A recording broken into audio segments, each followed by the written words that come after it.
Hello students. तो अब हम स्टार्ट करेंगे अपना नया टॉपिक जिसका नाम है इलेक्ट्रोकेमिस्ट्री। तो इलेक्ट्रोकेमिस्ट्री की अगर हम बात करें तो ये सबसे इम्पॉर्टेंट टॉपिक है, बिकॉज सबसे ज़्यादा क्वेश्चन अगर आते हैं, ठीक है, आप कोई भी मास्टर कैडर का पेपर उठा के देख लो, 2 से 3 क्वेश्चन डेफिनेटली आपको इलेक्ट्रोकेमिस्ट्री से मिलेंगे। और इलेक्ट्रोकेमिस्ट्री में ऐसे ऐसे टॉपिक्स हैं जो आपके बिल्कुल ग्रेजुएशन बेस्ड हैं, तो हम सबको कवर करके चलेंगे और उनकी ट्रिक्स भी सीखेंगे। क्लियर है? तो इलेक्ट्रोकेमिस्ट्री सबसे इंपॉर्टेंट टॉपिक क्यों है? क्योंकि इससे 3 क्वेश्चन आते ही आते हैं। मास्टर कैडर 2022 के अंदर भी आपके 3 क्वेश्चन ही आए थे और प्रीवियस ईयर क्वेश्चंस के अंदर भी आपके इस चैप्टर से 3 क्वेश्चन डेफिनेटली आते रहे हैं। इसलिए सबसे इंपॉर्टेंट टॉपिक है और ये काफ़ी लॉजिकल टॉपिक है और अपनी प्रैक्टिकल लाइफ से रिलेटेड है। तो अगर आप इसको रेगुलरली मेरे लेक्चर्स फॉलो करते हो तो आपका एक भी क्वेश्चन एग्जाम के अंदर मिस नहीं होगा। तो इलेक्ट्रोकेमिस्ट्री को मैं बेसिकली 3 पार्ट्स में पढ़ाता हूँ। ठीक है, 3 पार्ट कौन कौन से होते हैं हमारे पास? एक होता है हमारे पास गैल्वेनिक सेल, एक होता है हमारे पास इलेक्ट्रोलाइटिक सेल, और एक पोर्शन होता है हमारे पास कंडक्टेंस। तो ये 3 पार्ट्स के अंदर मैं आपको पढ़ाऊंगा ये पूरा chapter, galvanic cell, electrolytic cell and conductance. सबसे पहले इलेक्ट्रोकेमिस्ट्री का मतलब समझते हैं, उसके बाद टॉपिक्स को स्टार्ट करेंगे। तो इलेक्ट्रोकेमिस्ट्री में नाम से क्लियर हो रहा है, 2 वर्ड्स आ रहे हैं हमारे पास। एक वर्ड आ रहा है इलेक्ट्रिकल, एक वर्ड आ रहा है केमिकल। तो इसमें 2 वर्ड से मिलकर बना हुआ है। एक है इलेक्ट्रिकल, इलेक्ट्रिकल का मतलब क्या होगा? इलेक्ट्रिकल एनर्जी, जिससे हमारी जो घरों में आ रही है इलेक्ट्रिसिटी, ठीक है ना। दूसरा हमारे पास केमिकल एनर्जी, केमिकल एनर्जी मतलब जो किसी केमिकल रिएक्शन के दौरान एनर्जी प्रोड्यूस होती है, that is basically chemical energy. तो इलेक्ट्रोकेमिस्ट्री में हम क्या पढ़ेंगे? एक एनर्जी का दूसरी एनर्जी में कन्वर्जन। मतलब इलेक्ट्रोकेमिस्ट्री के अंदर हम इलेक्ट्रिकल एनर्जी को कन्वर्ट करेंगे केमिकल एनर्जी में, और केमिकल एनर्जी को किस में कन्वर्ट करेंगे?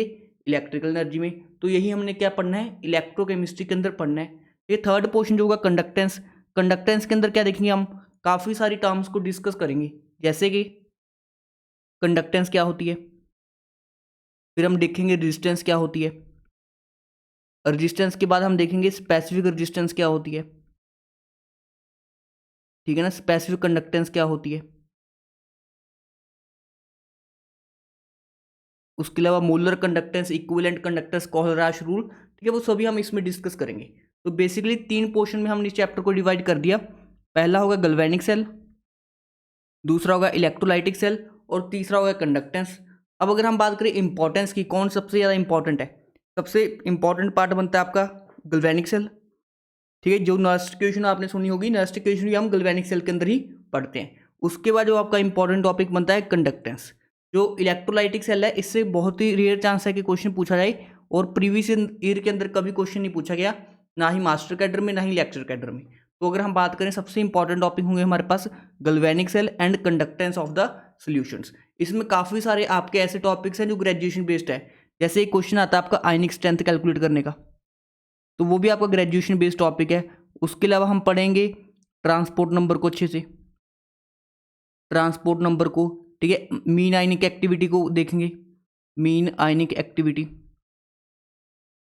उसके अलावा हम डिबाय हक्कल ऑन्सकर इक्वेशन को भी डिस्कस करेंगे, डिबाय हक्कल ऑन्सकर इक्वेशन। तो ये ऐसे टॉपिक्स हैं जिसमें ग्रेजुएशन के जो टॉपिक्स हैं वो भी इन्वॉल्व है, और प्रीवियस ईयर के अंदर क्वेश्चन पूछे भी जाते रहे इन टॉपिक से।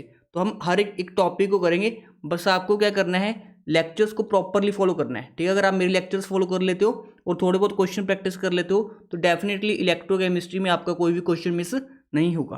तो लास्ट टाइम जो 2022 के अंदर आए थे क्वेश्चन, उनमें से मोस्टली 3 में से 2 क्वेश्चन तो as it is test series थे। तो आप आइडिया लगा सकते हो कि जो हम क्वेश्चन करेंगे क्लास के अंदर वो सारे इंपॉर्टेंट होंगे और हर एक टॉपिक को कवर करते चलेंगे। क्लियर है आपको बात? अब देखो, हमारे पास गैल्वेनिक सेल हो गया, इलेक्ट्रोलाइटिक सेल हो गया, और कंडक्टेंस हो गया। हमने इस चैप्टर में पढ़ना क्या है? इलेक्ट्रिकल एनर्जी का कन्वर्जन केमिकल एनर्जी में, और केमिकल एनर्जी का कन्वर्जन इलेक्ट्रिकल एनर्जी के अंदर। अब जो डिवाइस, ठीक है, इलेक्ट्रिकल एनर्जी को मैं ई से रिप्रेजेंट कर देता हूँ और केमिकल एनर्जी को मैं रिप्रेजेंट कर देता हूँ सी से। जो डिवाइस हम यूज़ करते हैं केमिकल एनर्जी को इलेक्ट्रिकल एनर्जी में कन्वर्ट करने के लिए, केमिकल एनर्जी को इलेक्ट्रिकल एनर्जी में कन्वर्ट करने के लिए, उसको हम क्या बोलते हैं? Galvanic cell. उसको हम क्या बोलेंगे? Galvanic cell. जैसे आपने घरों में देखा होगा जो हम टाइम पीस के अंदर या रिमोट्स के अंदर शेल डालते हैं, ठीक है, वो ऐसा होता है कुछ, क्लियर है। तो उसमें हम बाहर से कोई इलेक्ट्रिसिटी का सोर्स तो नहीं लगाते, फिर भी हमारा रिमोट वर्क करता है, बिकॉज इस सेल के अंदर क्या होती है, एक केमिकल रिएक्शन होती है और उस केमिकल रिएक्शन की वजह से इलेक्ट्रिसिटी प्रोड्यूस होती है और वही इलेक्ट्रिसिटी काम आती है हमारे पास रिमोट की वर्किंग में। तो बेसिकली हमने कोई बाहर से इलेक्ट्रिसिटी का सोर्स नहीं लगाया उस रिमोट के साथ, हमने बेसिकली एक सेल डाला, तो सेल के अंदर केमिकल रिएक्शन हुई, केमिकल रिएक्शन से क्या हुई हमारे पास केमिकल एनर्जी इलेक्ट्रिकल एनर्जी के अंदर कन्वर्ट हुई। क्लियर है आपको बात। तो जब केमिकल एनर्जी इलेक्ट्रिकल एनर्जी में कन्वर्ट होती है तो उसको हम बोलते हैं गैल्वेनिक सेल।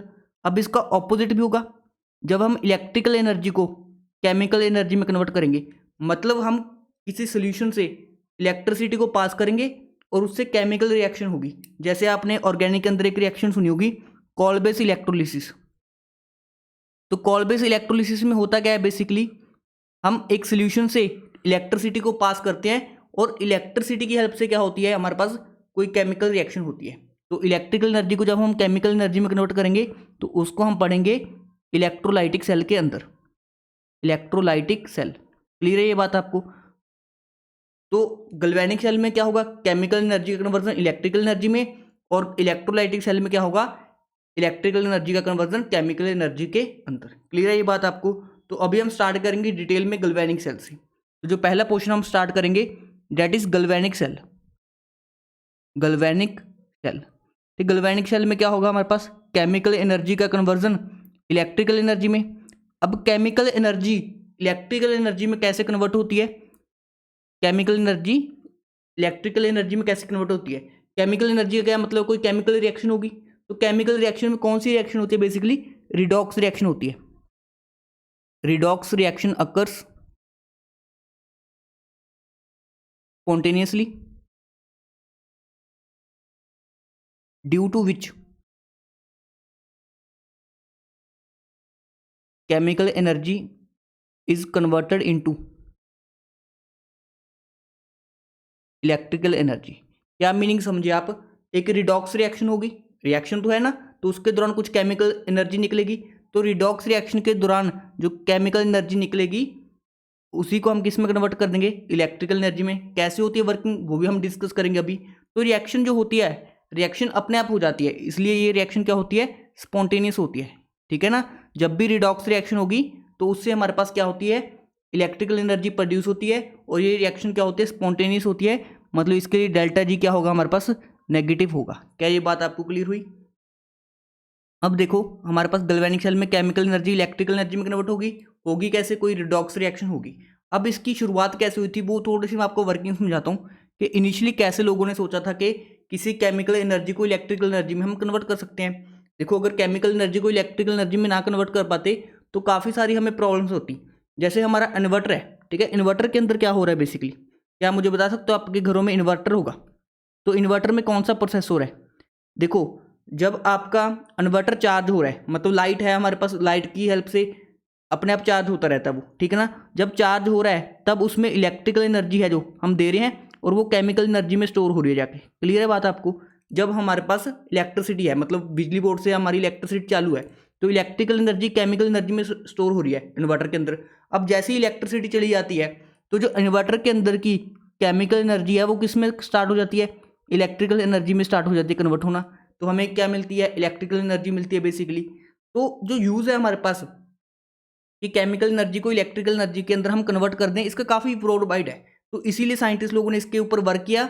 आज हम वर्किंग देखेंगे एक्चुअल में ये वर्किंग कैसे होती है। क्लियर है बात आपको। पहले मैं आपको थोड़ा बहुत बताता हूँ कि साइंटिस्ट लोगों ने शुरुआत में कैसे सोचा कि हम केमिकल एनर्जी को इलेक्ट्रिकल एनर्जी में कन्वर्ट कर सकते हैं। देखो इलेक्ट्रिसिटी प्रोड्यूस करने के तो बहुत सारे मेथड्स हैं।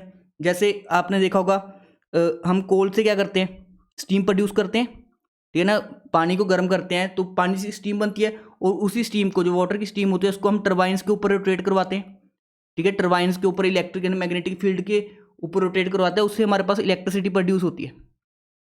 तो जो डैम्स के ऊपर हमारे पास इलेक्ट्रिसिटी प्रोड्यूस होती है वो वाटर से होती है, जहाँ हम कहाँ से कर सकते हैं, विंड से कर सकते हैं, ठीक है। उसके अलावा हम एटॉमिक सोलर प्लांट से भी कर सकते हैं।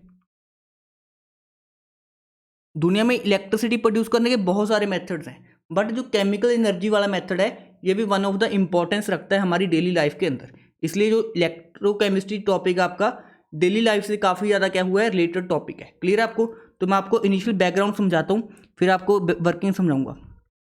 Background history. देखो एक साइंटिस्ट थे, ठीक है, साइंटिस्ट का नाम मुझे याद नहीं है, वो क्या कर रहे थे, कुछ एक्सपेरिमेंट कर रहे थे। उन्होंने क्या किया, जैसे हमारे पास एक कंटेनर है, कंटेनर के अंदर हमारे पास कॉपर सल्फेट का सोल्यूशन है, कंटेनर के अंदर हमारे पास कॉपर सल्फेट का सोल्यूशन है, कॉपर सल्फेट का सोल्यूशन है ये, ठीक है। कॉपर सल्फेट के सोल्यूशन में जिंक रोड को डिप करके रख दिया।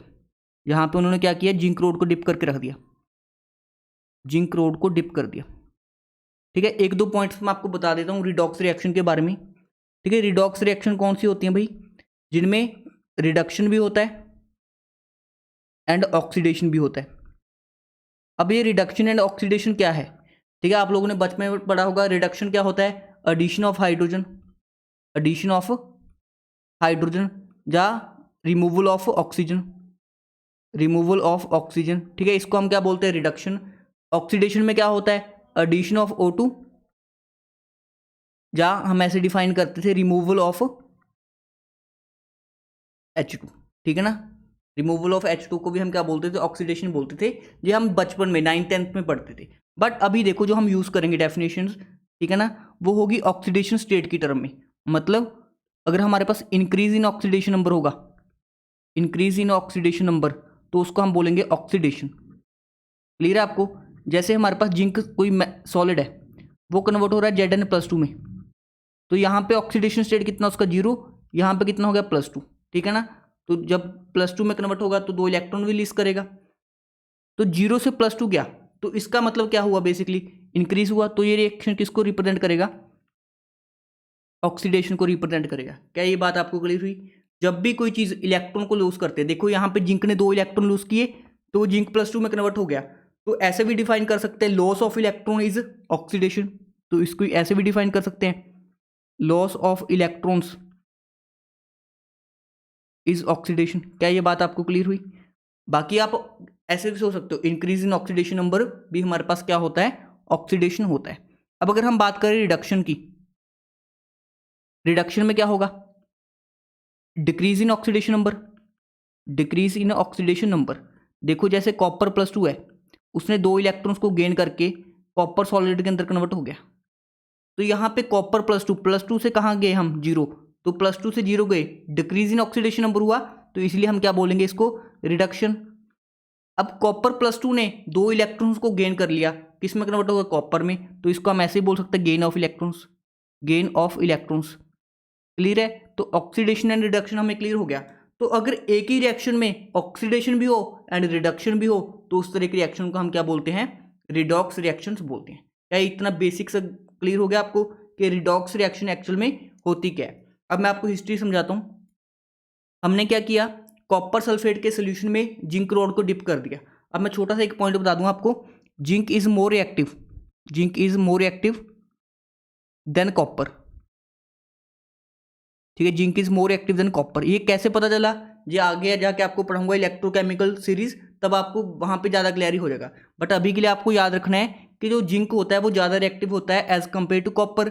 जो ज़्यादा रिएक्टिव होगा उसका ऑक्सीडेशन होगा, ठीक है ना, जो ज़्यादा रिएक्टिव होगा वो उसका ऑक्सीडेशन होगा। मतलब जिंक का क्या होगा यहाँ पे, ऑक्सीडेशन, जिंक का क्या होता है, ऑक्सीडेशन, और कॉपर का क्या होगा, रिडक्शन, कॉपर का क्या होगा, रिडक्शन। ये बात आपको याद रहेगी कि मैंने आपको एक पॉइंट बता दिया कि जिंक ज़्यादा रिएक्टिव होता है कॉपर से, तो जो ज़्यादा रिएक्टिव होगा उसका ऑक्सीडेशन होगा, और जो कम रिएक्टिव होता है उसका रिडक्शन होता है।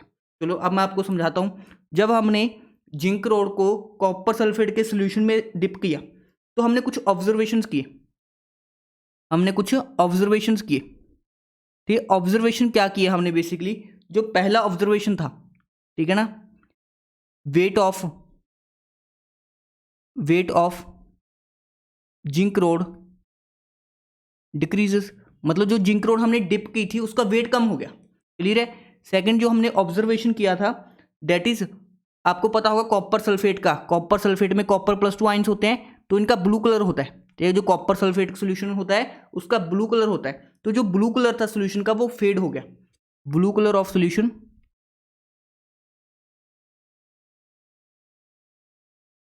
फेड, मतलब जो सोल्यूशन था हमारे पास उसका जो ब्लू कलर था वो फेड हो गया। तो थर्ड पॉइंट जो हमने ऑब्जर्व किया, रेडिश ब्राउन पीपीटी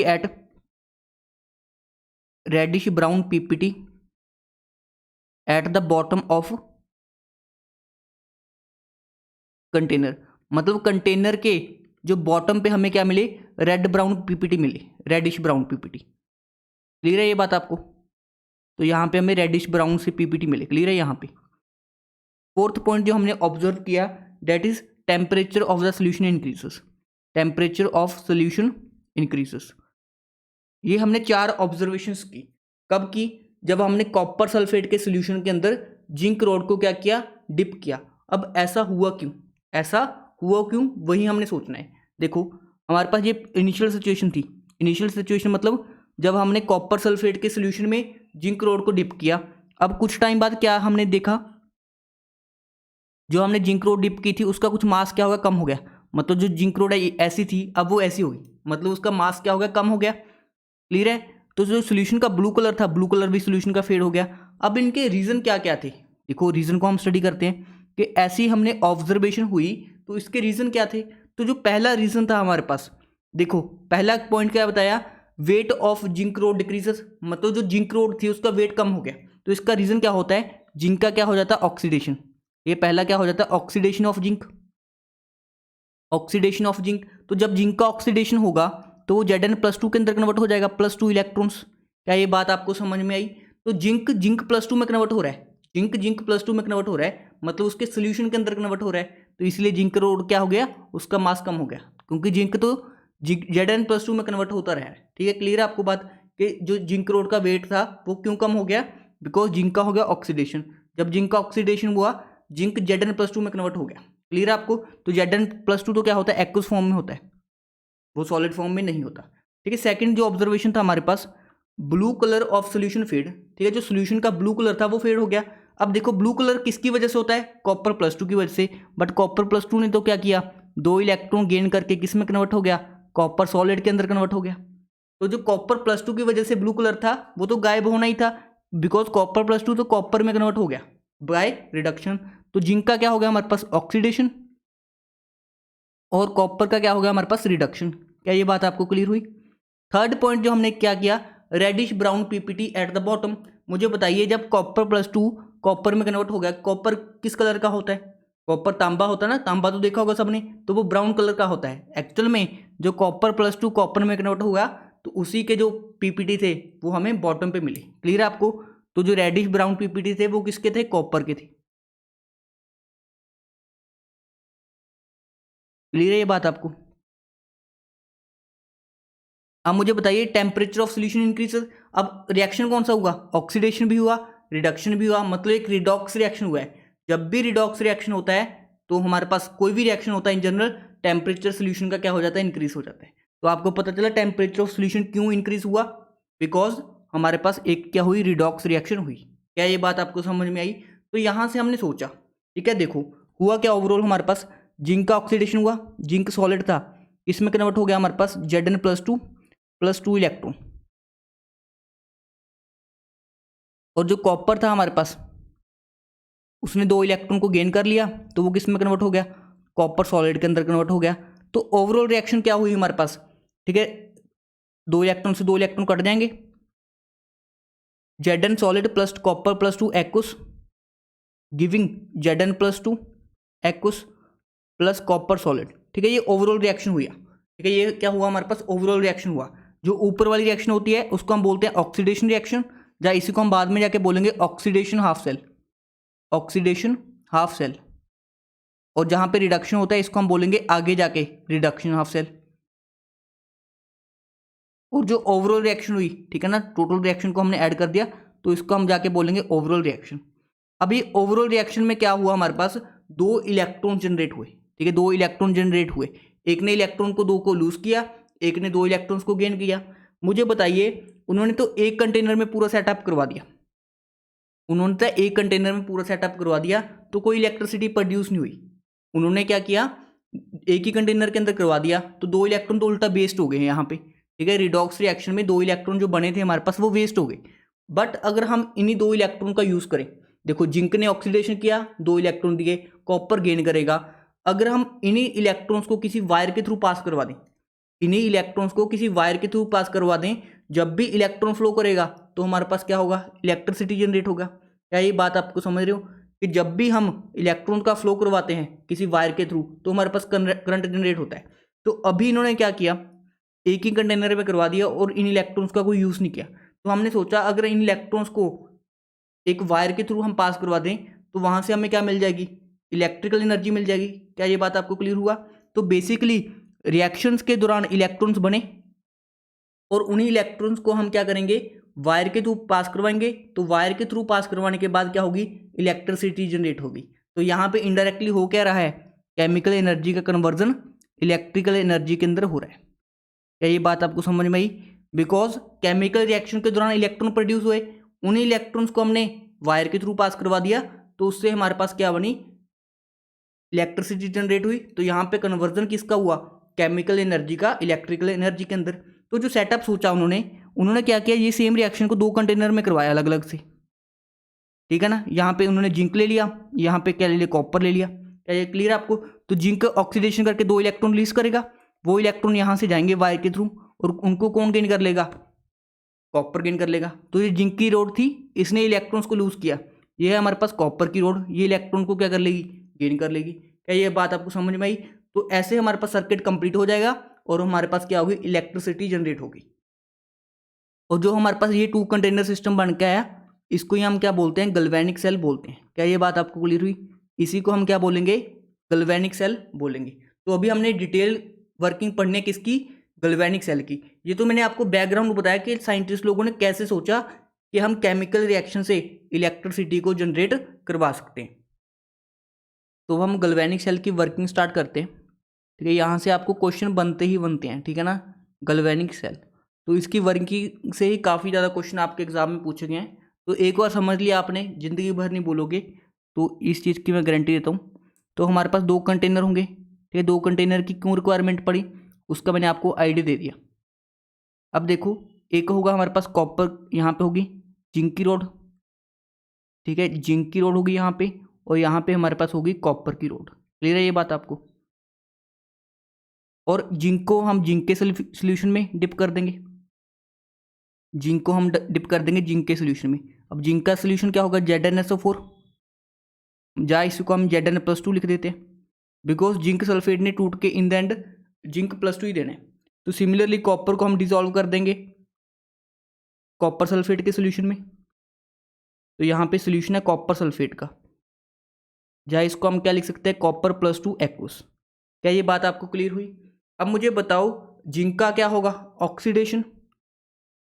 देखो एक ट्रिक याद करना आप, ठीक है, जो हमारे पास लेफ्ट है, ठीक है, लेफ्ट वाले को हम बोलते हैं LOAN, लोन। ठीक है, लोन से क्या मतलब है, पहली बात ये लेफ्ट पे है, ठीक है। O से मतलब ऑक्सीडेशन को शो करेगा, जिस पे ऑक्सीडेशन होता है उसको हम बोलते हैं एनोड, और इसको हम क्या बोलेंगे, नेगेटिव टर्मिनल बोलेंगे। ठीक है, ये सारी बातों का क्या मीनिंग है वो थोड़ी देर में आपको क्लियर हो जाएगा। पहली बात आपको लेफ्ट के लिए, या लेफ्ट वाले कंटेनर के लिए क्या याद रखना है, LOAN, लोन, ठीक है ना।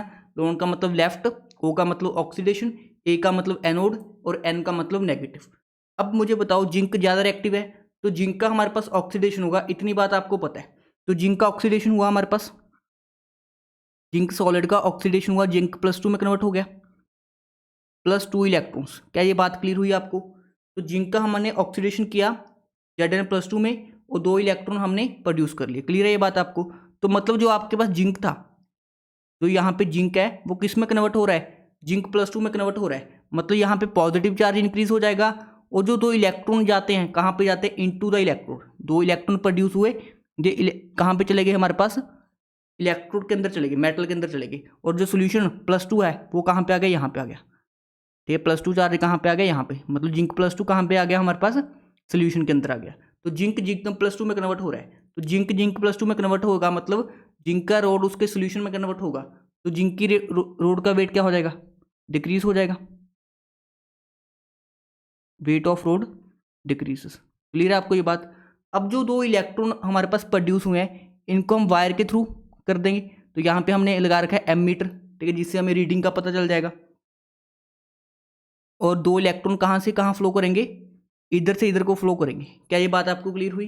तो इसको हम क्या बोलते हैं, एनोड बोलते हैं, जहाँ पे क्या होता है ऑक्सीडेशन। तो दूसरे को हम क्या बोलेंगे, कैथोड। क्लियर है आपको? तो कैथोड को हम क्या बोल सकते हैं, राइट हाफ सेल, राइट, ठीक है। यहाँ पे लेफ्ट है तो यहाँ पे राइट, वहाँ पे ऑक्सीडेशन हो रहा था तो यहाँ पे क्या होगा, रिडक्शन होगा। क्लियर है ये बात आपको? वहाँ उसको एनोड बोला था तो इसको हम बोलेंगे कैथोड, और यहाँ इसको नेगेटिव टर्मिनल बोला था तो इसको हम क्या बोलेंगे, पॉजिटिव टर्मिनल बोलेंगे। क्या ये बातें आपको क्लियर हुई? तो देखो हमारे पास जो इलेक्ट्रॉन प्रोड्यूस हुआ वो वायर के थ्रू जा रहा है, कहाँ से कहाँ, एनोड टू कैथोड। तो पहला क्वेश्चन तो आपका यहीं से बन गया कि इलेक्ट्रॉन की फ्लो की डायरेक्शन क्या होगी, एनोड से कैथोड होगी। क्या ये बात आपको क्लियर हुई कि हमारे पास जो इलेक्ट्रॉन है वो कहाँ से कहाँ फ्लो करेगा, एनोड से कैथोड की तरफ फ्लो करेगा। तो ये वाली बात आपको क्लियर होनी चाहिए डेफिनेटली। अब देखो तो कॉपर में हमारे पास क्या होगा, रिडक्शन होगा। रिडक्शन का क्या मतलब है, गेन ऑफ इलेक्ट्रॉन। तो कॉपर जो कॉपर +2 का सोल्यूशन था वो 2 इलेक्ट्रॉन गेन करेगा। ये 2 इलेक्ट्रॉन कहाँ से आए, फ्रॉम एनोड, ठीक है। ये इलेक्ट्रॉन कहाँ से आए, एनोड से आए। तो किस में कन्वर्ट हो जाएगा, कॉपर सॉलिड के अंदर कन्वर्ट हो जाएगा।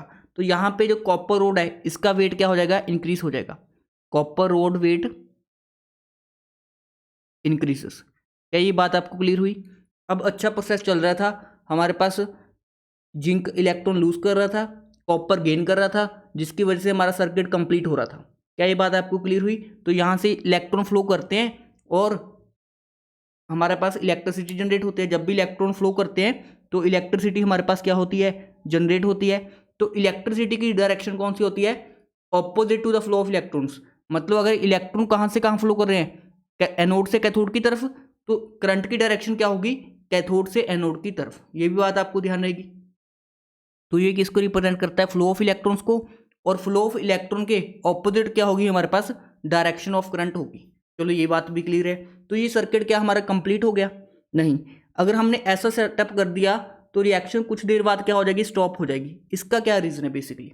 अब मुझे बताओ, हमारे पास जिंक 2 इलेक्ट्रॉन लूज कर रहा है, Zn+2 में कन्वर्ट हो रहा है। तो इलेक्ट्रॉन कहाँ पे जा रहे हैं, रोड के अंदर। यहाँ पे सोल्यूशन में क्या हो जाता है, पॉजिटिव चार्ज इंक्रीज हो रहा है, बिकॉज +2 के अंदर कन्वर्ट हो रहा है, जिंक +2 में। तो यहाँ पे पॉजिटिव चार्ज इंक्रीज हो जाएगा काफ़ी ज़्यादा, और यहाँ पे नेगेटिव, पॉजिटिव और नेगेटिव के बीच में क्या हो जाएगी, अट्रैक्शन होने लग जाएगी।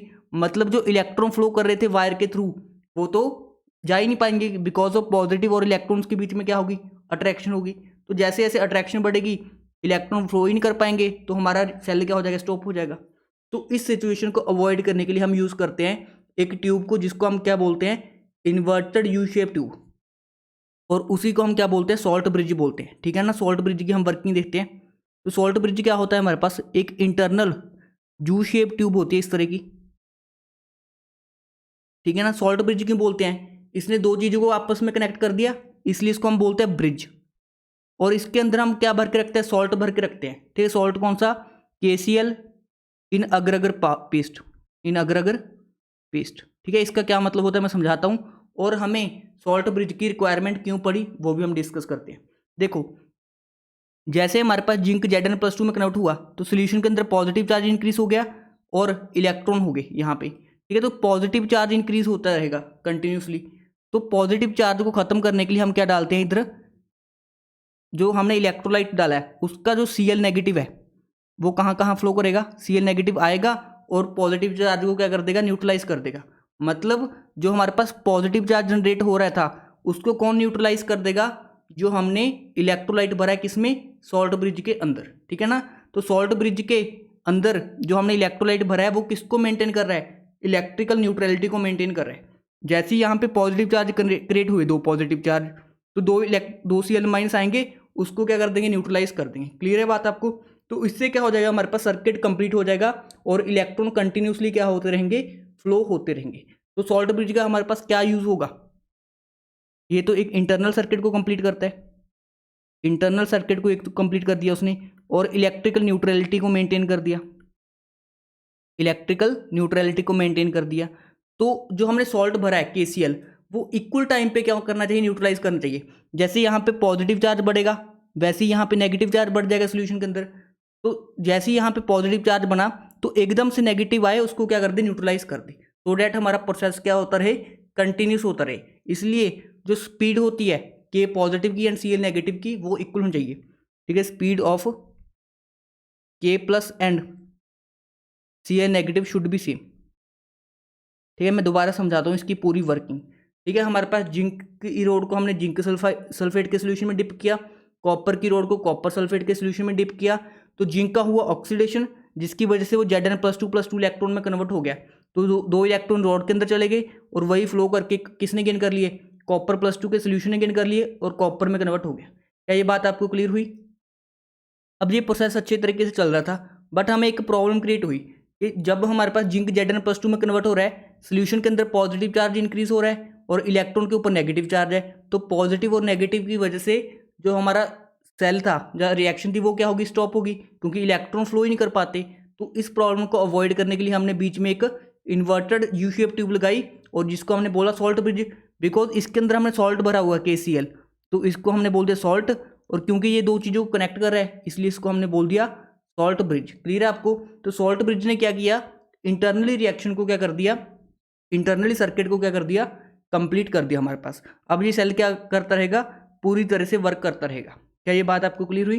तो कुछ टाइम बाद क्या होगा, जिंक रोड का मास बिल्कुल खत्म हो जाएगा, ठीक है। जिंक रोड का मास कम हो रहा है, तो एक ऐसी सिचुएशन आएगी हमारे पास जब जिंक रोड पूरी तरह से क्या हो जाएगा, खत्म हो जाएगा। तो उस कंडीशन के ऊपर हमारा जो सेल होता है वो वर्क करना बंद कर देता है। जैसे आपने घरों में देखा होगा, जो पेंसिल सेल हम यूज़ करते हैं, जो रिमोट्स के अंदर पेंसिल सेल यूज़ करते हैं, तो उसमें एक एनोड होता है, एक कैथोड होता है।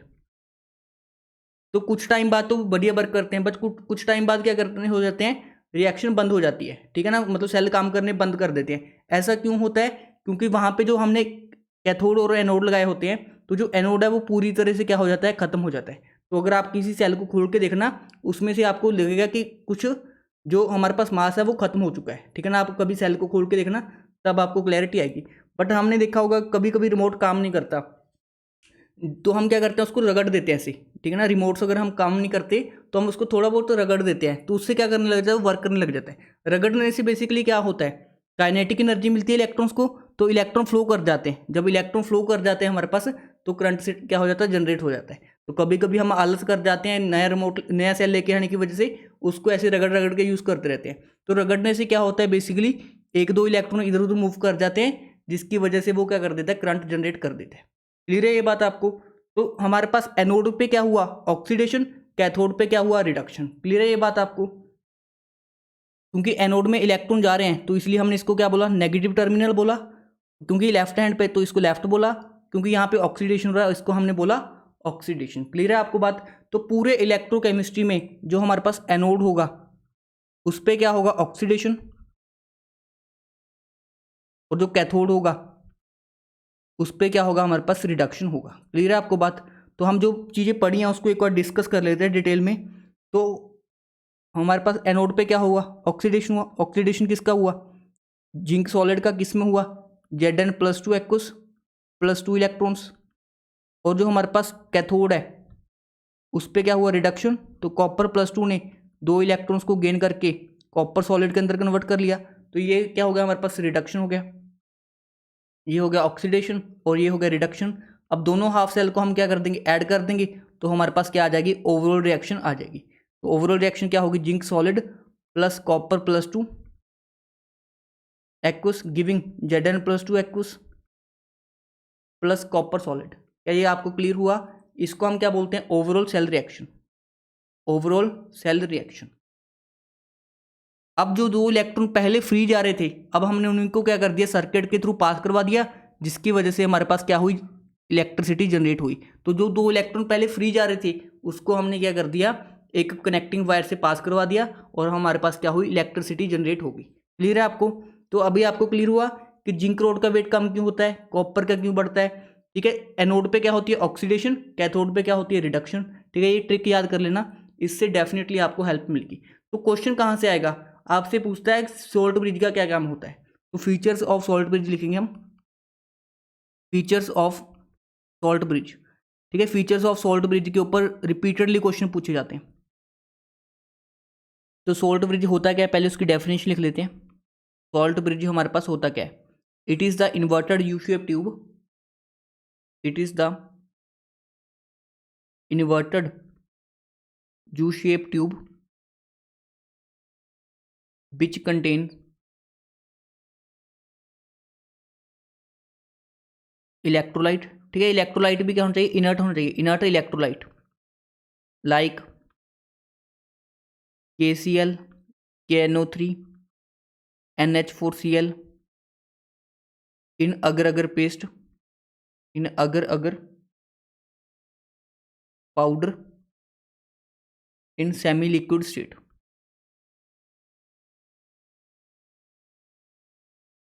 so that ions can move easily। ठीक, क्या मतलब हुआ इसका, जो हमने यूज़ किया है यहाँ पे KCl, तो वो हमने सेमी लिक्विड स्टेट के अंदर किया है। जैसे ही यहाँ पे पॉजिटिव आएगा तो यहाँ पे Cl नेगेटिव आके उसको बैलेंस कर देगा, जैसे ही यहाँ पे नेगेटिव आएगा तो इधर से K पॉजिटिव आएगा। तो आपसे डायरेक्शन भी पूछ सकता है कटायन और अनायन की, जो सॉल्ट ब्रिज के अंदर हमारे पास कटायन और अनायन होते हैं, इनकी डायरेक्शन भी आपसे पूछ सकता है। तो जो हमारे पास K+ की डायरेक्शन होगी वो इस तरफ होगी कटायन की, मतलब कटायन की सॉरी Cl- की इधर होगी, क्योंकि यहाँ पे क्या बनेगा हमारे पास पॉजिटिव बनेगा। पॉजिटिव को बैलेंस करने के लिए हमारे पास कौन आएगा, नेगेटिव। तो Cl नेगेटिव की डायरेक्शन किसकी तरफ होगी हमारे पास, टूवर्ड्स द एनोड। तो anion will move towards anion. ठीक है, ऐसे लिख सकते हैं, अनायन किसकी तरफ मूव करेगा, एनोड की तरफ, और कैथोड किसकी तरफ मूव, कैटायन किसकी तरफ मूव करेगा, कैथोड की तरफ। तो यहाँ पे हम लिख लो, ये यहीं पे लिख देता हूँ, अनायन will move towards anode and cathode will move towards sorry cation will move towards cathode. क्या ये बात आपको क्लियर हुई, सिंपल सी बातें। तो ये तो हो गया हमारे पास सॉल्ट ब्रिज होता क्या है, ये सॉल्ट ब्रिज के क्या क्या फीचर्स हैं वो याद कर लो। ठीक है, और मैं बोल रहा हूँ आपको डायरेक्टली, आपको फीचर्स से क्वेश्चन पूछ लेता है कि सॉल्ट ब्रिज के क्या क्या फीचर्स होते हैं। पहला फीचर जो होता है, it completes internal circuit by maintaining the flow of electrons। ये पहला फीचर क्या हो गया, ये इंटरनल सर्किट को कंप्लीट करता है bye maintaining the flow of electron. Because अगर हम सॉल्ट ब्रिज ना लगाते तो इलेक्ट्रॉन्स फ्लो ही नहीं कर पाते, तो जब हमने सॉल्ट ब्रिज को लगाया तो इलेक्ट्रॉन्स क्या करने लग गए, फ्लो करने लग गए। ठीक है, दूसरा point, it maintains the electrical neutrality of both side. मतलब कैथोड की साइड भी, मतलब कैथोड हाफ सेल के अंदर भी एंड एनोड हाफ सेल के अंदर भी, दोनों तरफ क्या मूव कर दिया उसने, इलेक्ट्रिकल न्यूट्रलिटी को मेंटेन कर दिया। ठीक है, तीसरा जो इंपॉर्टेंट पॉइंट होता है, इसको आपने याद करना है as it is, salt bridge minimizes the liquid junction potential. जो सॉल्ट ब्रिज होता है लिक्विड जंक्शन पोटेंशियल को क्या कर देता है, मिनिमाइज कर देता है। सपोज करो ऐसी सिचुएशन है, हमारे पास ऐसा कुछ सर्किट था, सपोज करो मैंने सॉल्ट ब्रिज नहीं लगाया। ठीक है ना, सॉल्ट ब्रिज मैंने नहीं लगाया। ठीक है, ऐसी कोई सिचुएशन है जो हमारा नॉर्मल सेटअप है, मैंने सॉल्ट ब्रिज नहीं लगाया, तो यहाँ पे पॉजिटिव चार्ज इकट्ठा हो जाता। क्या ये आपको बात क्लियर हुई, जैसे यहाँ पे पॉजिटिव इकट्ठा होता तो दूसरी तरफ नेगेटिव इकट्ठा हो जाता, तो पॉजिटिव और नेगेटिव की वजह से कुछ पोटेंशियल जनरेट होता इन दोनों लिक्विड्स के अंदर। तो इसी को हम क्या बोलते हैं, जो इन दोनों के कारण जब भी हमारे पास पॉजिटिव या नेगेटिव चार्ज एक साथ आ जाते हैं तब हमारे पास क्या होता है, कुछ पोटेंशियल जनरेट होता है। तो अगर हम सॉल्ट ब्रिज ना ऐड करते तो यहाँ पे पॉजिटिव चार्ज, यहाँ पे नेगेटिव चार्ज, और उनके बीच में क्या डेवलप हो जाता, लिक्विड जंक्शन पोटेंशियल हो जाता। यहाँ पे क्या हो जाता, लिक्विड जंक्शन पोटेंशियल डेवलप हो जाता। तो बट अगर हमने सॉल्ट ब्रिज लगा दिया तो उसने लिक्विड जंक्शन पोटेंशियल को क्या कर दिया, मिनिमाइज कर दिया। क्या ये बात आपको क्लियर हुई। तो ये तीन फीचर्स हैं हमारे पास हमारे पास सॉल्ट ब्रिज के। ठीक है ना, फीचर्स ऑफ सॉल्ट ब्रिज। अब हमने सॉल्ट ब्रिज के फीचर्स तो देख लिए, जो हमने इलेक्ट्रोलाइट यूज़ किया है। ठीक है ना, ट्यूब के अंदर हमने कैथोड ट्यूब के सॉल्ट ब्रिज के अंदर ट्यूब के अंदर जो हमने इलेक्ट्रोलाइट यूज़ किया, KCl, KNO3, NH4Cl, इनकी क्या क्या प्रॉपर्टीज होनी चाहिए, मतलब properties of electrolyte used in a salt bridge. ठीक है, यहाँ से क्वेश्चन आ चुका है आपके पंजाब लेक्चर कैडर में। ठीक है ना, बहुत ही ईजी सा पॉइंट है। ठीक है, पहला पॉइंट क्या है, इलेक्ट्रोलाइट है, सपोज करो हमारे पास KCl ले लूँ, ठीक है ना, KNO3 ले लूँ, NH4Cl ले लो, कोई भी ले लो। ठीक है ना, तो यहाँ पे जो कैटायन होता है, कैटायन मतलब K+ और अनायन मतलब Cn, जो कैटायन और अनायन का जो स्पीड है वो बेसिकली क्या होना चाहिए, सेम होना चाहिए। तो पहला पॉइंट या तो आप ऐसे लिख लो, velocity of K+ and Cl- should be same. ठीक है ना, ये वाले पॉइंट एज इट इज पूछ चुका है आपके पंजाब लेक्चर कैडर में। ठीक है, velocity of K+ and Cl- should be same. But थोड़ा सा हम टेक्निकल डेफिनेशन में यूज करते हैं। तो टेक्निकल डेफिनेशन में हम क्या बोलते हैं, ionic mobility of both cation and anion should be same. ठीक है ना, तो आयनिक मोबिलिटी का मतलब आपने क्या समझना है, वेलोसिटी को ही समझना है। ठीक है ना, तो आयनिक मोबिलिटी कैटायन और अनायन की क्या होनी चाहिए, सेम होनी चाहिए। क्या ये बात आपको क्लियर होगी। अब देखो आयनिक मोबिलिटी क्या होती है, उसको भी हम डिफाइन कर लेते हैं। ठीक है, आयनिक मोबिलिटी का क्या मतलब होता है, आयनिक मतलब कोई आयन से रिलेटेड, मोबिलिटी मतलब वो मूव कर रहा है। तो मूव करेगा, कुछ डिस्टेंस ट्रेवल करेगा। तो एक आयन ने कितना डिस्टेंस ट्रेवल किया है, under the influence of electric field of potential difference B volt. ठीक है, दोबारा समझाता हूँ मैं क्या मतलब होता है। आयनिक मोबिलिटी की डेफिनेशन लिखो, distance travelled by an ion in per unit time under the influence of electric field of the electric field having potential difference in volt. क्या ये बात आपको क्लियर हुई। आयनिक मोबिलिटी क्या होती है, बेसिकली आयनिक मोबिलिटी को हम म्यू से रिप्रेजेंट कर देते हैं। तो म्यू क्या होते हैं, डिस्टेंस ट्रेवल। ठीक है, ऊपर क्या आएगा, distance travel per unit time, कितने टाइम में, under the influence of potential difference B volt. तो नीचे क्या आएगा, पोटेंशियल डिफरेंस B वोल्ट। तो इसकी यूनिट क्या हो जाएगी हमारे पास, डिस्टेंस की यूनिट मीटर भी हो सकती है, टाइम की यूनिट सेकंड, और ये B क्या हो जाएगा, वोल्ट हो जाएगा। तो ये होता है हमारे पास आयनिक मोबिलिटी। और आयनिक मोबिलिटी की आपसे डेफिनेशन या यूनिट के बेस्ड क्वेश्चन पूछा जा सकता है। थोड़ा सा इसको चेंज कर लो। ठीक है, ये डेफिनेशन सही नहीं बनेगी। ठीक है ना, इसको ऐसे समझो आप कि आयनिक मोबिलिटी डेफिनेशन सही है, distance travel by an ion in per unit time. ठीक है ना, तो distance travel per unit ion क्या होगा, स्पीड। तो आयनिक मोबिलिटी को हम ऐसे डिफाइन कर सकते हैं, स्पीड ओवर जो पोटेंशियल डिफरेंस इन वोल्ट। तो पोटेंशियल डिफरेंस होता है बेसिकली, यहाँ पे हम लेते हैं पोटेंशियल ग्रेडियंट। तो पोटेंशियल ग्रेडियंट का हमें मतलब पता होना चाहिए। ठीक है, देखो पोटेंशियल, सिंपल पोटेंशियल को हम V से रिप्रेजेंट कर देते हैं, बट जो पोटेंशियल ग्रेडियंट होता है उसका मतलब होता है पोटेंशियल पर यूनिट लेंथ। ठीक है, इसका क्या मतलब होता है, potential per unit length, potential per unit length.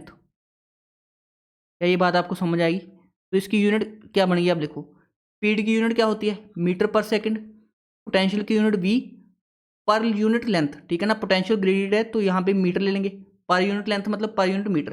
तो इसकी यूनिट क्या बन जाएगी, मीटर स्क्वायर सेकंड इनवर्स पर वोल्ट। क्या ये बात आपको समझ में आई।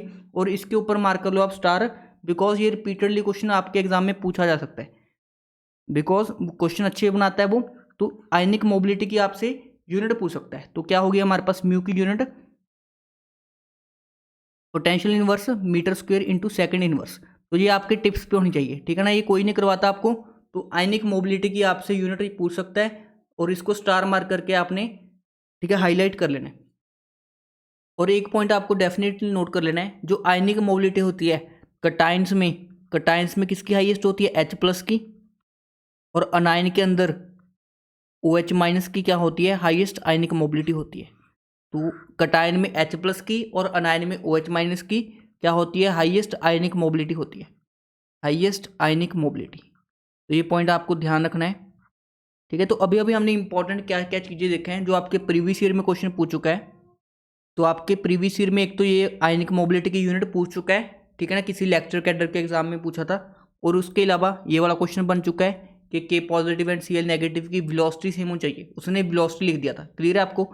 उसके अलावा जो सॉल्ट ब्रिज के फीचर्स है, तीनों फीचर्स आपकी टिप्स पे होने चाहिए। क्लियर है आपको? उसके अलावा वर्किंग तो आपको आती होगी, ठीक है, वर्किंग आप समझ चुके हो, तो वर्किंग से भी आपसे क्वेश्चन पूछा जा सकता है।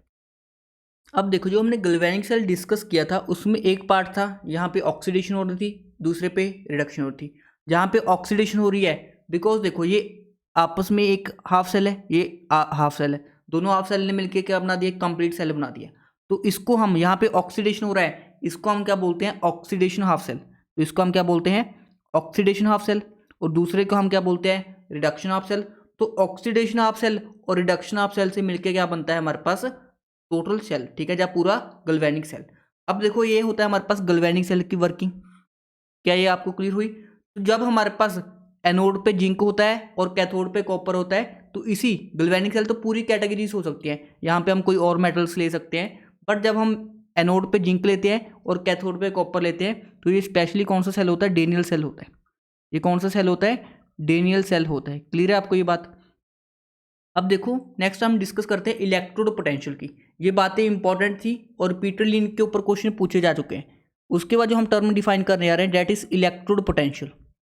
इलेक्ट्रोड पोटेंशियल, ठीक है ना, आपने फिजिक्स पढ़ी है थोड़ी बहुत, तो आपको पता है जब भी चार्जेस का सेपरेशन होता है, जहाँ पे भी पॉजिटिव एंड नेगेटिव होंगे, वहाँ पे क्या होगा हमारे पास?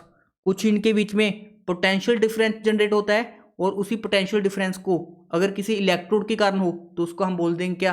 Electrode potential. क्लियर है ये बात आपको? तो पोटेंशियल क्या होता है? बेसिकली जब भी पॉजिटिव एंड नेगेटिव चार्जेस का सेपरेशन होगा, तो हम इलेक्ट्रोड पोटेंशियल में दो तरह का पोटेंशियल डिस्कस करेंगे। एक होगा हमारे पास ऑक्सीडेशन पोटेंशियल, जिसको हम EOP से रिप्रेजेंट करेंगे, ठीक है ना। जहाँ अगर हम स्टैंडर्ड कंडीशन पे मेजर करेंगे तो इसको हम बोलेंगे E0OP। क्लियर है आपको ये बात? अगर ये एक रिडक्शन के कारण हुआ तो रिडक्शन पोटेंशियल बोलेंगे इसको, तो इसको हम रिप्रेजेंट करेंगे ERP से, या इसको E0RP। ठीक है, E0 का क्या मतलब हो जाएगा? स्टैंडर्ड कंडीशंस के ऊपर हमने क्या किया? मेजर किया। देखो जैसे हमारे पास एक नया नया सेल लेके आए हम, ठीक है ना, बैटरी वाला नया नया सेल लेके आए, तो अब उस कंडीशन पे उसका E0 वैल्यू होगा, मतलब स्टैंडर्ड वैल्यू होगा E0 सेल। बट कुछ देर बाद हमने उसको यूज़ कर लिया, ठीक है ना, फिर हम क्या चीज़ मेजर करेंगे? उसकी E सेल, ठीक है ना। तो E0 सेल क्या होता है मेरे पास? स्टैंडर्ड कंडीशन के ऊपर। स्टैंडर्ड कंडीशन क्या होती है वो सब हम डिस्कस करेंगे। तो बेसिकली हमने इलेक्ट्रोड पोटेंशियल देखा। इलेक्ट्रोड पोटेंशियल दो तरह का होता है, अगर ऑक्सीडेशन के कारण हुआ तो उसको ऑक्सीडेशन पोटेंशियल बोलेंगे, अगर रिडक्शन के कारण हुआ तो उसको क्या बोलेंगे? हम रिडक्शन पोटेंशियल बोलेंगे। पोटेंशियल आता क्यों है? Due to the separation of charges, positive and negative charge के सेपरेशन की वजह से। अब देखो सबसे पहले हम डिस्कस करते हैं ऑक्सीडेशन पोटेंशियल को। ऑक्सीडेशन पोटेंशियल को, ठीक है, मैं सोलो दोनों को डिस्कस करता हूँ। ये मेरे पास एक कंटेनर है, ठीक, कंटेनर के अंदर एक रॉड डिप की है, उसी का सोल्यूशन है। तो इस रॉड की टेंडेंसी है कि वो किसमें क्या करेगी? ऑक्सीडाइज कर देगी। सपोज ये मेटल है और Mn+2 का सोल्यूशन है, यहाँ पे Mn+ का सोल्यूशन है। तो जो मेटल है हमारे पास, जो मेटल सॉलिड है, वो किस में कन्वर्ट हो चाहेगी?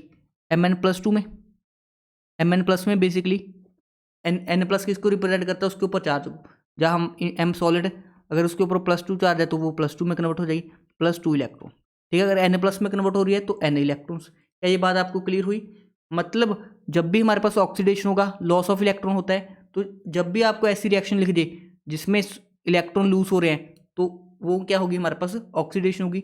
जहाँ इंक्रीज इन ऑक्सीडेशन नंबर हो रहा है, वो भी क्या होगी? हमारे पास ऑक्सीडेशन होगी। तो अगर ये रिएक्शन लिखी हुई है तो आपको देख के पहचानने आ जानी चाहिए कि ये ऑक्सीडेशन की रिएक्शन है। क्लियर है आपको बात? अब देखो जब हमारे पास ऐसी सिचुएशन आएगी तो जो इलेक्ट्रॉन है वो तो कहाँ चले जाएंगे? यहाँ पे आ जाएंगे, मतलब इनडायरेक्टली नेगेटिव चार्ज आ जाएगा और बाहर क्या आ जाएगा? Positive charge. तो नेगेटिव और पॉजिटिव चार्ज की सेपरेशन होगी तो हमारे पास कुछ पोटेंशियल जनरेट होगा। बिकॉज ये ऑक्सीडेशन के कारण हुआ है, इसको हम क्या बोलेंगे? EOP। ठीक है ना, बिकॉज ये किसके कारण हुआ है? ऑक्सीडेशन के कारण हुआ है, तो इसलिए हम इसको क्या बोलेंगे? ऑक्सीडेशन पोटेंशियल बोलेंगे। सिमिलरली हमारे पास दूसरा क्या होगा? Reduction potential. रिडक्शन पोटेंशियल, तो रिडक्शन पोटेंशियल में क्या होता है हमारे पास? ठीक है, इसमें भी हम सोल्यूशन के अंदर मेटल को डिप करके रखते हैं, बट यहाँ पे जो आयंस होते हैं सोल्यूशन के अंदर, Mn+ आयन सपोज करो, तो जो Mn+ आयंस हैं वो इलेक्ट्रॉन्स को गेन करेंगे। तो इलेक्ट्रॉन को गेन करने का मतलब है रिडक्शन, तो किस में कन्वर्ट हो जाएंगे, एम सॉलिड के अंदर कन्वर्ट हो जाएंगे। तो इस सिचुएशन भी हमारे पास कैसी सिचुएशन आएगी, ये कंटेनर है, कंटेनर के अंदर ये हमारे पास इलेक्ट्रोड है, तो जो हमारे पास सिचुएशन क्या बनेगी, यहाँ पे पॉजिटिव चार्ज जनरेट हो जाएगा और यहाँ पे नेगेटिव चार्ज जनरेट हो जाएगा, बिल्कुल ऑपोजिट हो जाएगा ऑक्सीडेशन का। तो इसके कारण भी कुछ पोटेंशियल होगा, इसको हम क्या बोलेंगे, ERP। क्लियर है ये बात आपको, ERP, ठीक है ना। अगर इन्हीं को स्टैंडर्ड कंडीशन के ऊपर मेजर करेंगे तो यहाँ पे हम नोट लगा देते हैं, E0 OP, E0 RP, ठीक है ना। तो हर एक हाफ सेल का इंडिविजुअली क्या होता है, हमारे पास कुछ इलेक्ट्रोड पोटेंशियल होता है और इनका डाटा भी हमारे पास अवेलेबल है, ठीक है। सारे जितने भी मेटल्स हैं उनका डाटा हमारे पास अवेलेबल है, कहाँ पे अवेलेबल है, इलेक्ट्रोकेमिकल सीरीज के अंदर। ये एक हमारे पास इलेक्ट्रोकेमिकल सीरीज होती है, तो वहाँ पे सारा डाटा अवेलेबल है, ठीक है। उस डाटा को कैसे इंटरप्रेट करते हैं वो भी मैं आपको समझाऊंगा, कैसे क्वेश्चन आते हैं वो भी मैं आपको समझाऊंगा। पहले आपको ये क्लियर होना चाहिए कि ऑक्सीडेशन पोटेंशियल क्या होता है, रिडक्शन पोटेंशियल क्या होता है। बस अभी के लिए आपको इतना आना चाहिए कि अगर आपको ऐसी रिएक्शन दे रखी है तो उसका मतलब क्या होगा, हमारे पास ऑक्सीडेशन। अगर इलेक्ट्रॉन का गेन दे रखा है उसको हम क्या बोलेंगे, रिडक्शन। अगर इतनी बात भी क्लियर है वो भी मेरे लिए सफिशिएंट है।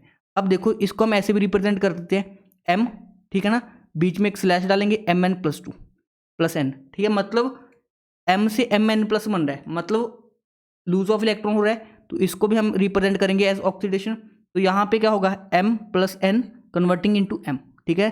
तो इसको हम क्या बोलेंगे, रिडक्शन हाफ सेल, ठीक है। डिटेल में समझाता हूँ इसको, बस आपको अभी इतना क्लियर होना चाहिए। जो हमारे पास इलेक्ट्रोड पोटेंशियल होता है वो दो तरह का होता है, oxidation potential and reduction potential. Oxidation potential क्या होता है, जो ऑक्सीडेशन के कारण हो, और रिडक्शन पोटेंशियल क्या होता है, जो रिडक्शन के कारण हो।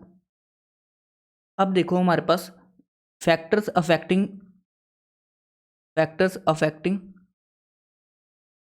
Electrode potential. जो हमारे पास इलेक्ट्रोड पोटेंशियल होता है वो किन किन फैक्टर्स के ऊपर डिपेंड करता है, वो हमने डिस्कस करना है। जो पहला फैक्टर होता है oxidation state of metal, oxidation state of metal. तो oxidation of state of metal का क्या मतलब है, अगर सपोज करो Fe है, Fe+2 में भी जा सकता है, या Fe+3 में भी जा सकता है। तो किस स्टेट के अंदर गया वो, उसके ऊपर भी हमारा इलेक्ट्रोड पोटेंशियल डिपेंड करता है। तो इसके रिलेटेड हम क्वेश्चन भी करेंगे। ये पंजाब मास्टर कैडर में कभी नहीं आए हुए, बट लेक्चर कैडर में इसके बेस्ड काफ़ी क्वेश्चन आए हुए हैं, तो वो भी मैं आपको करवाऊंगा, ठीक है। सेकंड डिपेंड करता है टेम्परेचर के ऊपर, टेम्परेचर के ऊपर भी हमारा इलेक्ट्रोड पोटेंशियल डिपेंड करता है। उसके अलावा concentration of ions, pressure in case of gaseous phase reaction. अगर रिएक्शन गैसियस फेज में हो रही है तो उस केस में प्रेशर के ऊपर डिपेंड करेगा। अगर रिएक्शन सिंपली सोल्यूशन में हो रही है तो उसमें कंसंट्रेशन के ऊपर डिपेंड करेगा। अब टेम्परेचर एंड कंसंट्रेशन के ऊपर इलेक्ट्रोड पोटेंशियल कैसे डिपेंड करता है उसको एक्सप्लेन किया था बाय नस्ट इक्वेशन। तो नस्ट इक्वेशन को हम डिस्कस करेंगे अब। तो नस्ट इक्वेशन के ऊपर लगा लो आप स्टार टॉपिक, नस्ट इक्वेशन। तो मैं बताता हूँ आपको स्टूडेंट्स को क्या जनरली डर रहता है, ठीक है ना। नस्ट इक्वेशन सब अप्लाई करना सीख लेते हैं। एक हम टर्म डिफाइन करेंगे E0 सेल। ये E0 सेल को मैं निकालना सिखाऊंगा, E0 ऑफ कैथोड जब इसका रिडक्शन पोटेंशियल दिया होगा, माइनस E0 ऑफ एनोड, उसका भी क्या दिया होगा, रिडक्शन पोटेंशियल दिया होगा, ठीक है ना। काफ़ी सारे क्वेश्चन आपको करवाऊंगा तब आपको क्लैरिटी होगी, ठीक है। आप देखा होगा कभी हम वैल्यू को नेगेटिव कर देते हैं, कहीं पॉजिटिव कर देते हैं। आज के बाद आपको मतलब नेक्स्ट सेशन के बाद आपको E0 सेल निकालने में एंड E सेल निकालने में कोई भी प्रॉब्लम नहीं होगी, इसकी गारंटी मैं देता हूँ आपको। बस आपने लेक्चर को प्रॉपरली फॉलो करना है। तो अगर आप एक बार कॉन्सेप्ट समझ गए तो इलेक्ट्रोकेमिस्ट्री के क्वेश्चन कभी भी लाइफ में गलत नहीं करोगे, ठीक है ना। तो नस्ट इक्वेशन क्या होती है, बेसिकली ये इलेक्ट्रोड पोटेंशियल का वेरिएशन टेम्परेचर एंड कंसंट्रेशन के साथ एक्सप्लेन करती है। तो variation of electrode potential with concentration and temperature is explained by Nernst equation, ठीक है। तो नस्ट इक्वेशन की एक बार मैं पूरी डेरिवेशन करके दिखाता हूँ आपको, फिर ज़्यादा क्लैरिटी आएगी आपको, ठीक है ना। पहले मुझे इतनी सी बात बता दीजिए, थर्मोडाइनमिक्स से आपको एक बात याद है, डेल्टा जी किसके इक्वल होता था, delta G naught plus 2.303 RT log Q। क्या ये बात आपको याद है। एट इक्विलिब्रियम क्या होता था, Q KC के इक्वल हो जाता है, एंड डेल्टा जी क्या होता है हमारे पास, जीरो हो जाता है। सॉरी, Q किसके इक्वल होता था, KC के इक्वल हो जाता था, और डेल्टा जी क्या हो जाता था, 0 हो जाता था। तो यहाँ पे क्या आ गई condition, delta G naught is equal to -2.303 R T log Q की जगह पे क्या आ जाएगा, के सी आ जाएगा। क्या ये बात आपको क्लियर है? क्यू रिएक्शन कोशेंट होता है, के सी क्या होता है, इक्विलिब्रियम कांस्टेंट होता है। इतनी बातें आपको याद होगी, ठीक है। कहाँ से? थर्मोडायनेमिक्स से मैंने आपको पढ़ा है। अब देखो एक चीज़ होती है हमारे पास, जो यूजफुल वर्क डन होता है, यूजफुल वर्क डन मतलब कितना वर्क डन यूजफुल होगा बाय अ सिस्टम, वो किसके इक्वल होता है, decrease in Gibbs free energy, decrease in Gibbs free energy. ठीक, इस लाइन का मतलब समझो आप ध्यान से एक बार। जैसे हमारे पास गिब्स फ्री एनर्जी है, फ्री एनर्जी है हमारे पास, ठीक है ना। अब फ्री एनर्जी में कितनी कमी आएगी, हमारे पास जो एनर्जी है, जितनी एनर्जी में कमी आएगी, एनर्जी में कमी कम आएगी जब हम कुछ काम करेंगे, कुछ यूजफुल काम करेंगे। जैसे अभी मेरे पास कुछ मेरी फ्री एनर्जी है, तो उससे मैं काम कर रहा हूँ, तो मेरी फ्री एनर्जी क्या हो रही है, डिक्रीज हो रही है। तो डिक्रीज इन फ्री एनर्जी कहाँ पे काम आ रही है, यूजफुल वर्क डन में, ठीक है ना। मैं कुछ काम कर रहा हूँ, तो जो मेरी गिब्स फ्री एनर्जी कम हो रही है, वो कहाँ पे यूज हो रही है, वर्क करने में यूज हो रही है। इस लाइन का मतलब समझे आप। तो हम ऐसे लिख सकते हैं, इलेक्ट्रिकल वर्क या वर्क यूजफुल, क्योंकि अब हम इलेक्ट्रोकेमिस्ट्री पढ़ रहे हैं, तो यहाँ पे इलेक्ट्रिकल वर्क की बात करेंगे, या यूजफुल वर्क किसके इक्वल हो जाएगा, माइनस डेल्टा जी के इक्वल हो जाएगा।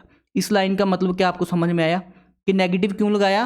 बेसिकली गिब्स फ्री एनर्जी क्या हो रही है, कम हो रही है। जो मेरे पास मेरी फ्री एनर्जी है वो कम हो रही है, कहाँ पे कम हो रही है, बिकॉज वो यूजफुल वर्क डन करने में जा रही है। क्या ये बात आपको क्लियर हुआ? तो वर्क, इलेक्ट्रिकल वर्क का क्या फॉर्मूला होता है भाई, आपको पता होगा, charge into potential, charge into potential, ठीक है ना। इलेक्ट्रिकल वर्क का क्या फॉर्मूला होता है, चार्ज इंटू पोटेंशियल। तो अगर हमारे पास चार्ज, ठीक है, चार्ज किसके इक्वल होगा हमारे पास, सपोज करो एन इलेक्ट्रॉन्स फ्लो कर रहे हैं, तो चार्ज नंबर ऑफ इलेक्ट्रॉन्स के ऊपर डिपेंड करेगा, और यूनिट क्या होती है, फैराडे होती है। तो सपोज करो एन इलेक्ट्रॉन्स या एन एफ चार्ज, ठीक है ना, एन एफ चार्ज पास हो रहा है, is passing through a cell, ठीक है, और उसका पोटेंशियल कितना है, ई। तो हमारे पास वर्क का क्या फॉर्मूला बन जाएगा, इलेक्ट्रिकल वर्क का फॉर्मूला बन जाएगा एन एफ ई, ठीक है ना।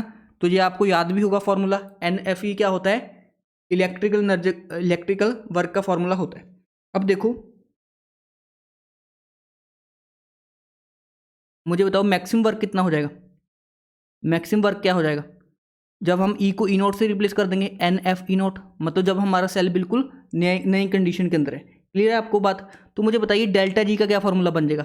डेल्टा जी और वर्क में क्या है, नेगेटिव का साइन है, तो डेल्टा जी का फॉर्मूला बन जाएगा minus F F E cell, और डेल्टा जी नोट का क्या फॉर्मूला बन जाएगा, minus N F E naught cell. क्या ये फॉर्मूलाज आपको क्लियर हुए? E cell E naught cell क्या होते हैं, ये आपको पता होना चाहिए कि ई सेल पूरे सेल के लिए डिफाइन करते हैं, ई नोट सेल पूरे सेल के लिए डिफाइन करते हैं स्टैंडर्ड कंडीशंस में। अब जो दो वैल्यूज निकाली है मैंने, वो पहली इक्वेशन में पुट करता हूँ, जो हमारे पास ये वाली इक्वेशन है, इसके अंदर मैं वैल्यूज को पुट करता हूँ, ठीक है। जो जब मैं वैल्यूज को पुट करूंगा तो हमारे पास इक्वेशन क्या बनेगी, ठीक है। इक्वेशन क्या थी, delta G is equal to delta G naught plus 2.303 R T L N Q थी हमारे पास।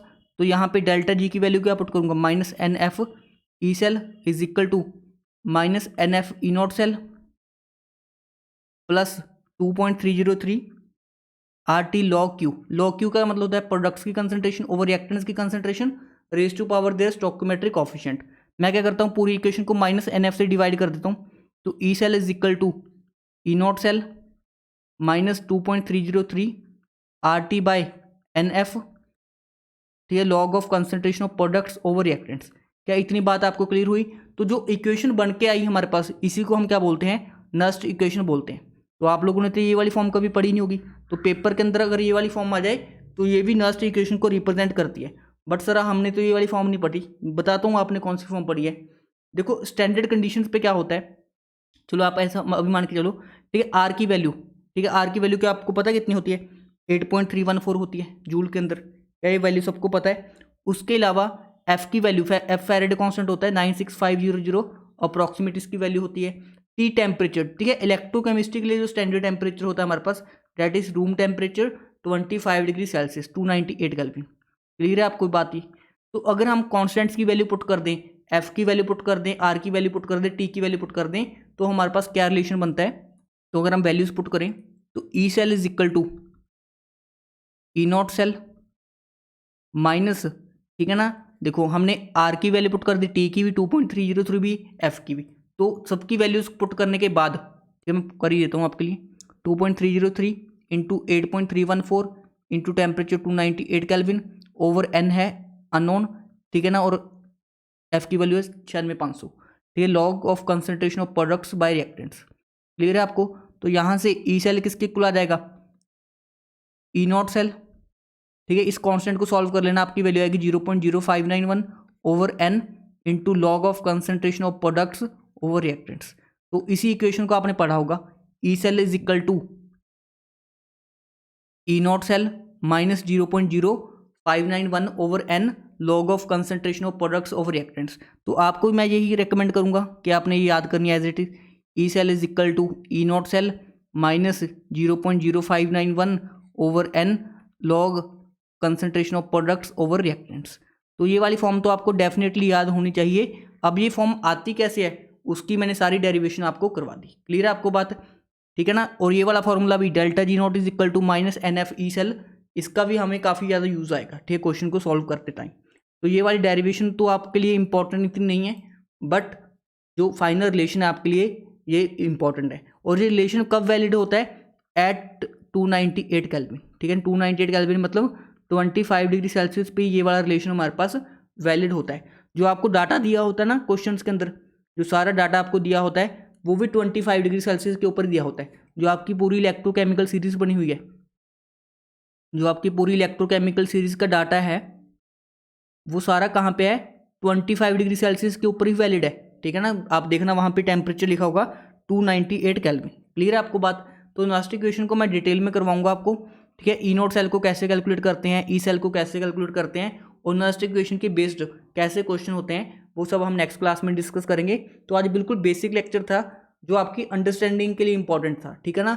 तो आज की लेक्चर से भी क्वेश्चन बने हुए हैं, तो जो हम हर एक टॉपिक पढ़ेंगे जो आपके एग्जाम में आता है उसको डिटेल में ही डिस्कस करेंगे, सो डेट आपके जो मैक्सिमम क्वेश्चन है वो लेक्चर से ही बन जाए।